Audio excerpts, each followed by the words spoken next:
ইসলামী bank news top 10।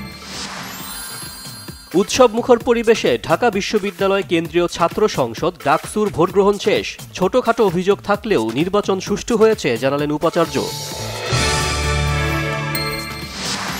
বিচ্ছিন্ন কিছু অভিযোগ থাকলেও ভোটের পরিবেশ ছিল শান্তিপূর্ণ বলেছেন প্রার্থীরা। নির্বাচনের মাধ্যমে গণতন্ত্র ও জুলাইয়ের আকাঙ্ক্ষা বিজয়ী হবে মন্তব্য তাদের।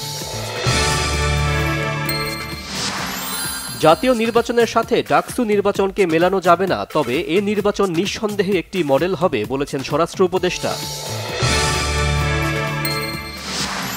বিএনপির স্থায়ী কমিটির সদস্য গয়েশ্বর চন্দ্র রায় বলেছেন, তার দল চায় গণতন্ত্র প্রতিষ্ঠানিক রূপ পাক, আইনের শাসন বহাল হোক, সুশাসন ফিরে আসুক।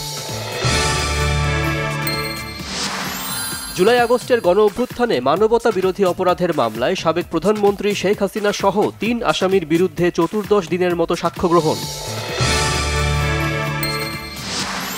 পাবনা ১ সংসদীয় আসন সীমানা পুনর্বহালের দাবিতে নির্বাচন কমিশনের সামনে মানববন্ধন ও বিক্ষোভ করছে পাবনাবাসী।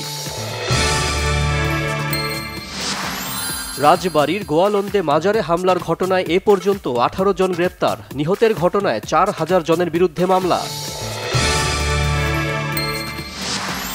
নেপালে জেনজি প্রজন্মের বিক্ষোভের মুখে প্রধানমন্ত্রী কেপি শর্মা ওলি ক্ষমতাচ্যুত, রাষ্ট্রপতি ও প্রধানমন্ত্রীর কার্যালয়ে আগুন। ফ্রান্সের পার্লামেন্টে আস্থা ভোটে হেরে পদচ্যুত হয়েছেন প্রধানমন্ত্রী ফ্রাঁসোয়া বাইরু। আজ শুরু এশিয়া কাপ। উদ্বোধনী ম্যাচে আফগানদের সামনে হংকং, সেরা ৪-এর চ্যালেঞ্জ নিয়ে আমিরাতে বাংলাদেশ।